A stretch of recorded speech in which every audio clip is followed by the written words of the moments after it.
گئی واقعی اس کو صحیح کہا. تو ہم وہاں بیٹھے ہو دسترخوان پہ, مولویوں کو دیکھو اللہ کیسے رزق کھلاتے, بٹیر ماشاء اللہ, اور اللہ بھلا کرے ہرن, اور یاد ہی نہیں آ رہی چیزیں, دیکھو وہ کہیں گے یار دیکھو کھا کے کیسے بھولے ہیں, خرگوش, ٹھیک ہے نا, تیتر, بٹیر نہیں تھا تیتر تھا, مور, ایسا نہ وہ والے پہنچ جائیں گورنمنٹ کے لوگ, تیرے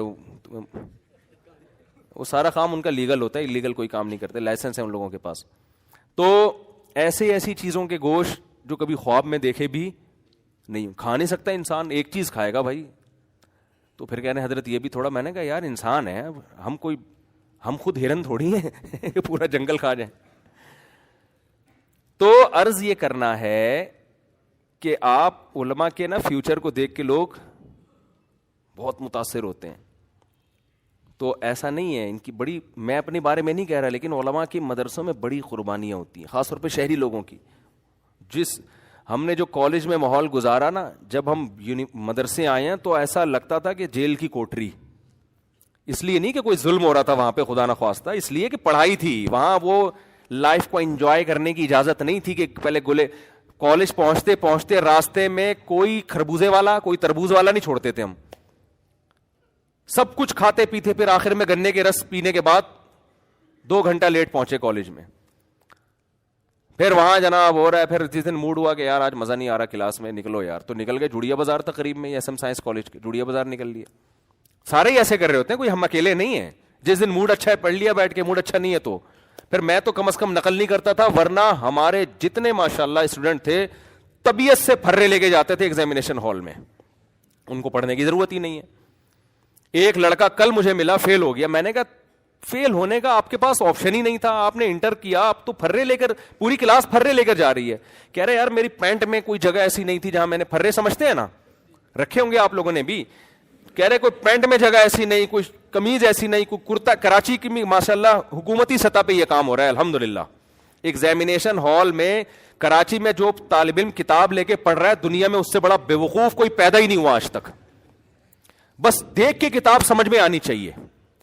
اب کراچی والوں نے یہ کیا کہ دیکھ کے بھی اتنی صلاحیت ختم ہو گئی ہے کہ پھرا رکھ کے بھی سمجھ میں نہیں آ رہا ہوتا. حقیقت وہ لڑکا جو کل مجھے ملا ہے نا, آپ بھی تھے نا ساتھ میں, میں نے کہا تم فیل کیسے ہو گئے؟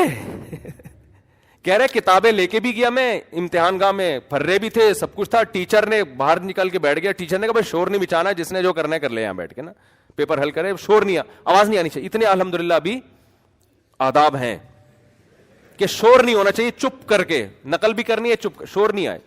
کہہ رہے وہ کرسی باہر ڈال کے بیٹھ گئے ایگزامینر. تو کہہ رہے ہم نے دبا گئے, چھاپ رہے, پھر بھی فیل ہو گیا.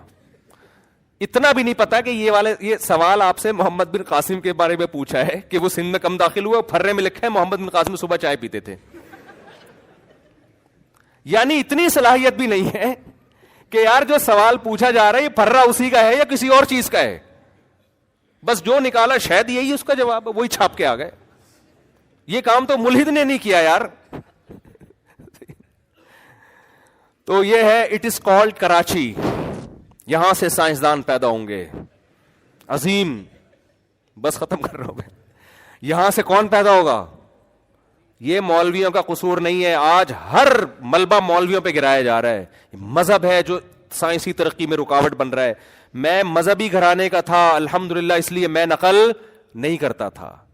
مجھے ٹیچروں نے کتابیں, جب میں سیکنڈ ایئر میں تھا ٹیچر نے خود کتاب لا کے دی, بولا 50 روپے دے دو. میں نے کہا 1 روپیہ بھی نہیں دوں گا اور یہ لے کے جاؤ یہاں سے, اس لیے کہ میرے والد نے منع کیا ہوا تھا, بیٹا گناہ ملتا ہے, قیامت کے دن سزا ملتی ہے.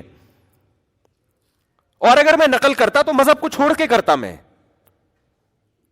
تو یہ جو آپ کے ملک میں ترقی نہیں ہو رہی, یہ مذہب کا اس سے تعلق نہیں ہے, یہ آپ کے اپنا یہ لبرل لوگ ہیں جو یہ برباد کیا ہوا ہے انہوں نے ہمارا معاشرہ. اور ہر وہ چیز بھی کہہ رہی ہیں, دیکھو پاکستان ایک اسلامک کنٹری ہے لیکن اس میں کرپشن دیکھو کتنی ہے. اسلامک کنٹری نام کا ہے, اگر حقیقت میں ہوتا تو کرپشن نہ ہوتی. اسلام سے زیادہ مجرم کے لیے سخت, اسلام چور کا ہاتھ کاٹنے کا حکم دیتا ہے. دنیا میں ہے کوئی ایسا مذہب؟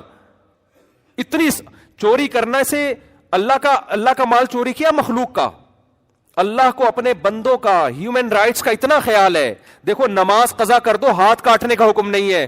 اللہ نے کہا توبہ کر کے مجھے مناؤ, کیونکہ یہ ہیومن رائٹ سے اس کا تعلق نہیں ہے. اس کا تعلق کس سے ہے؟ خدا کے حق سے ہے.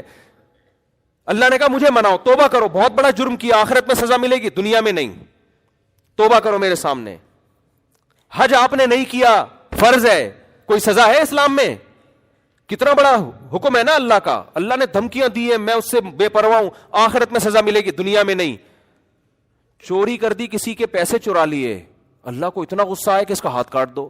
تو ہیومن رائٹس لبرل لوگوں کے یہاں زیادہ ہے, اسلام کے یہاں زیادہ ہے؟ اسلام کے یہاں زیادہ ہے. اسلام کہہ رہے ہیں حقوق العباد میں صرف اللہ سے معافی مانگنا کافی نہیں, اس بندے سے بھی معافی منگوانی پڑے گی.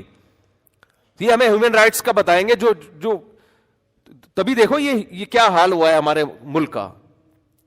تو مذہب نہ ہونے کا یہ نتیجہ ہے. اور میں کہتا ہوں یورپ میں, اگر لوگ کہتے ہیں یورپ میں مذہب نہیں ہے, امریکہ میں مذہب نہیں ہے, اتنے اچھے قانون, میں کہتا ہوں اگر مذہب ہوتا تو اس سے زیادہ اچھے ہوتے, وہ اس سے زیادہ اچھے ہوتے. تو مذہب ہمیشہ خیر ہی پیدا کرتا ہے. مذہب ہمیشہ شر کو, صحیح مذہب ہو اگر, وہ شر کو ختم کرتا ہے. تو لیبل کافی نہیں ہے مذہب کا, مذہب کو فالو کرنا پڑے گا آپ کو. تو بس جلدی سے بات ختم کرتا ہوں میرے بھائی. اللہ کا قانون یہ ہے کہ جب تک اپنی آنکھوں سے موت کے فرشتے نظر نہ آئے, اس وقت تک اللہ نے توبہ کا آپشن رکھا ہوا ہے. اور جب یہ منظر آپ نے اپنی آنکھوں سے دیکھ لیا, اللہ کہتے ہیں بیڑیاں رگڑتا رہے گا, کلا انہا کلمۃ ہوا قائلھا, توبہ کا کلمہ تیری زبان سے نکلا ہوا ایک کلمہ ہے جو ہوا میں تحلیل ہو کے ختم. اللہ کے ہاں اس کی کوئی ویلیو نہیں ہے. نبی صلی اللہ علیہ وسلم نے فرمایا کہ جہنم کی آگ سمندر کا پانی خوش نہیں کر سکتا, حدیث کا مفہوم ہے, لیکن 2 قطرے جہنم کی آگ کو ٹھنڈا کر دیتے ہیں. ایک اللہ کے راستے میں شہید ہوتے ہوئے, جو شہید کے خون کا پہلا قطرہ زمین پہ گرنے سے پہلے اس جہنم کی آگ کو اللہ ٹھنڈا کر دیتے ہیں.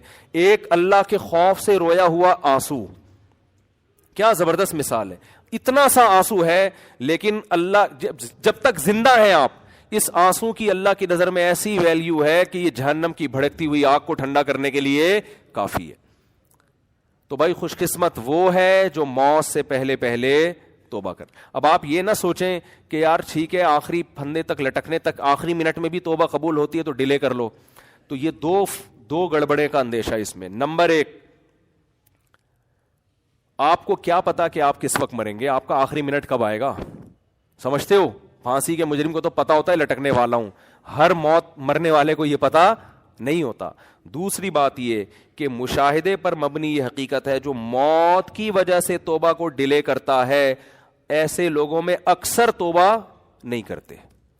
آپ دیکھ لو غیر مسلموں میں جوانی میں توبہ کرنے والے, اسلام قبول کرنے والے زیادہ ہیں, بڑھاپے میں اسلام قبول کرنے والے کم ہیں. حالانکہ جوانی میں غیر مسلم بننے میں عیاشی زیادہ ہے, بڑھاپے میں تو ویسے ہی عیاشی نہیں ہے نا. لیکن اس کو تو فائدہ ہی فائدہ ہے, بوڑھے آدمی کو اسلام قبول کر لے, توبہ کر لے. بھائی اب تو کچھ تیری زندگی تو گزر گئی عیاشیوں میں, اب تو